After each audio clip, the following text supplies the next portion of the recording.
সে যখন নিঃশ্বাস নিচ্ছে আর নিঃশ্বাস ফেলছে, চারিদিকে আগুন ছড়িয়ে যাচ্ছে, এই কালো বুড়ি তার দিকে যখন গেল, যা আশাকে দেখে আলীকে একবার মাটিতে এভাবে হাত মারলেন, আর হাত মারার সাথে সাথে 7টা দেও, বইয়ের ভিতরে দেও লেখা আছে, দেও বার হয়ে আসলো 7টা, ভয়ঙ্কর চেহারা। একটা দেওকে হুকুম করলো, যাও এই ব্যক্তিকে হত্যা করে দাও। এই দেও আসলো, ইমামে আলী ইবনে আবি তালিব আশাকে দেখে তলোয়ার বার করলেন, ওই দেওর উপরে হামলা করে তাকে দুই ভাগে ভাগ করে দিল। তাকে দেখে আরেক দেও আসলো, তাকেও 2 ভাগে ভাগ করে দিল। সেই বুড়ি তখন একবার মাথায় হাত মেরে বলছে, আজ আমার কোমর ভেঙে গেছে। যখন এভাবে দেখছে, ওই বাকি 5টা দেও পালিয়ে গেছে।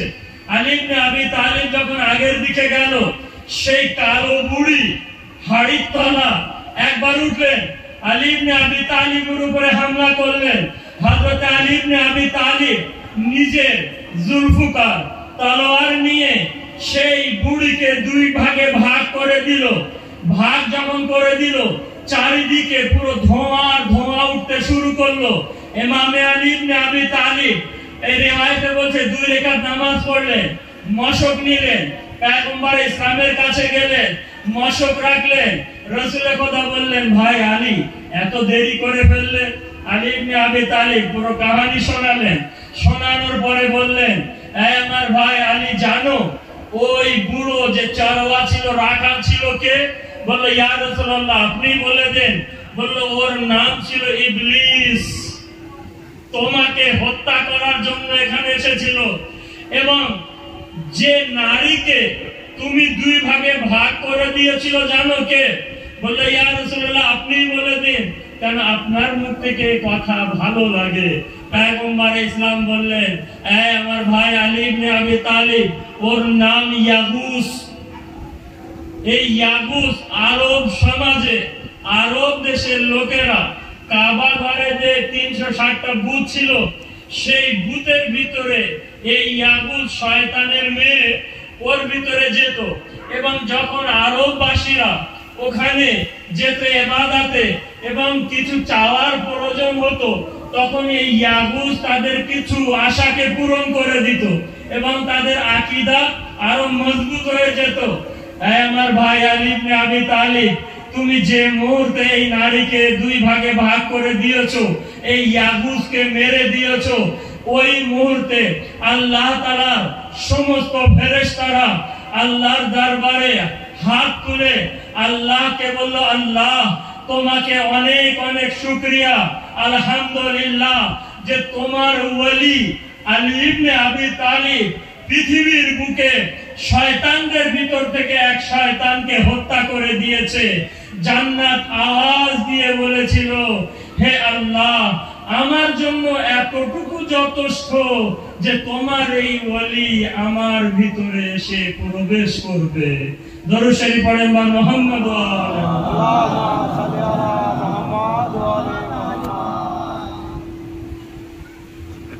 খুবই সংক্ষিপ্ত ভাবে আপনাদের দ্রুত বেগে আলী ইবনে আবি তালিবের কিছু ফজিলত, আয়াত, রিওয়ায়াত, ঘটনার মাধ্যমে দিলাম। আশা রাখি আপনাদের মূল্যবান সময় বেকার একদম যায়নি। কোনো আলতু কথাও বলে আমি বলিনি, বাড়ানোর চেষ্টা করিনি। শুধু বাকি রয়ে গেল আমাদের মনের বেদনা, আমাদের চোখে অশ্রু।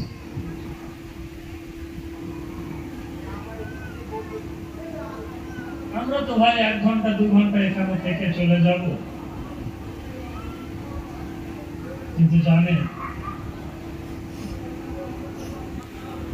আমরা চলে যাই নিজের বাড়িতে, কিন্তু বর্ণনা করছে যে এক বেটি আর এক মা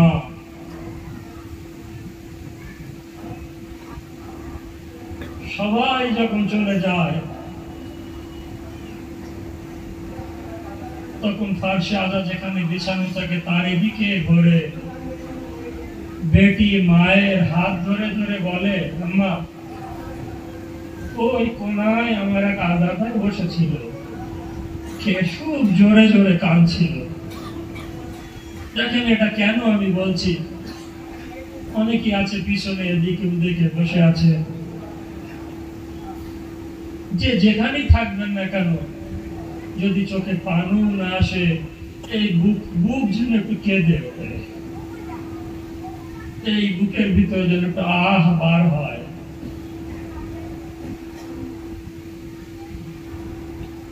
আম্মা ওই মাঝখানে অমুক আদাদার বসেছিল, কাঁদছিল। আম্মা পিছনের ওই কোণে আমার ভাইয়ের আজাদার বসেছিল, তার দিল অনেক ব্যথা করেছিল। একটা একটা জায়গা দেখায়, আমরা তখন চলে যাই, আর এভাবে মায়ের হাত ধরে ধরে বলে, জানেন বুক ফেটে যাবে। রেওয়ায়ত আমি ছোট ছোটই পড়েছি। আম্মা আপনার কাছে একটা প্রশ্ন, আম্মা আমার অমুক আজাদা চিৎকার করে করে কাঁদছিল, কেউ কি তাকে মেরেছিল?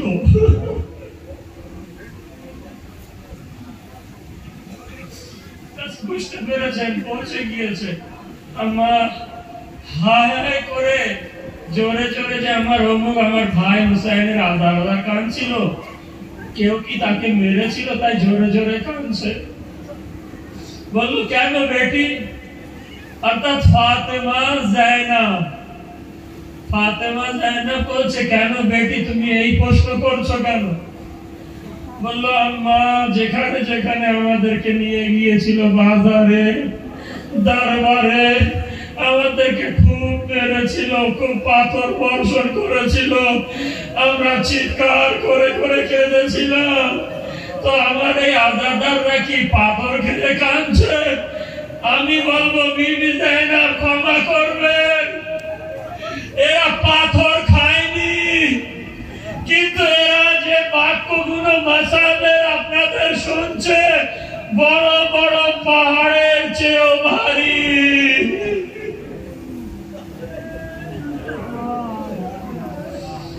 ভাই সামান্য কিছু সময় মাসায়েব, আমি সত্যিকার ফজিলত অনেক কম পড়েছি, আমাকে একটা দুটো মাসায়েবের দিকে ইশারা করতে বলেছে, ইনশাআল্লাহ আপনাদের কাছে। জানেন আমরা তো চলে যাই প্রত্যেক বৃহস্পতিবারের দিনে আদম থেকে নিয়ে শেষ নবী পর্যন্ত, এবং আল্লাহর আরশ থেকে নিয়ে জমিন পর্যন্ত যত ফেরেশতারা আছে তারা সবাই জুলুস বার করে। কোথা থেকে জানেন? সর্বপ্রথম আছে জান্নাতুল বাকি ফাতেমার কবরে, ফাতেমাকে সান্ত্বনা দেয়। সান্ত্বনা দেওয়ার পরে নখানি মাতাম করতে করতে সবাই চলে যায় ওই দূর কারবালায়। জুলুস ওখানে যে থেমে যায়, আদম থেকে নিয়ে পরপর লাইনে দাঁড়ায় এবং এক এক করে হুসাইনকে বলে, হুসাইন শুকরিয়া তোমার, আমাদের আনা দিনকে বাঁচিয়েছ। যখন এক এক করে সবাই শুকরিয়া আদায় করে চলে যায়, শেষ মুহূর্তে যার নাতি সে আর দূরে দাঁড়িয়ে সালাম দেয় না, রওজার কাছে চলে যায়, রওজাকে নিজের মুখে জড়িয়ে ধরে বলে, হুসাইন তুমি আমার দিনকে বাঁচিয়েছ, এ হুসাইন শুকরিয়া। হুসাইন উঠে বসে পড়ে, বলে না না এত কষ্ট করে এখানে আসার প্রয়োজন ছিল না, কিন্তু যখন এসেছেন এই বাক্যটা আপনাদের জন্য, না না যখন এসেছেন খুব ভালোই হয়েছে, তাহলে যাবেন না? বলো বেটা কেন? বললো তাহলে চলুন আমার সঙ্গে, আমিও আপনাদের সঙ্গে যাব শামে, আমার বোনের খবর আছে, আমিও আমার বোনের শুকরিয়া আদায় করব। কেন বললেন কেন? বললো আমার বোন না থাকলে আমার শহীদ হওয়াই বেকার হয়ে যেত, আমার বোন না থাকলে আমার মিশন ধ্বংস হয়ে যেত।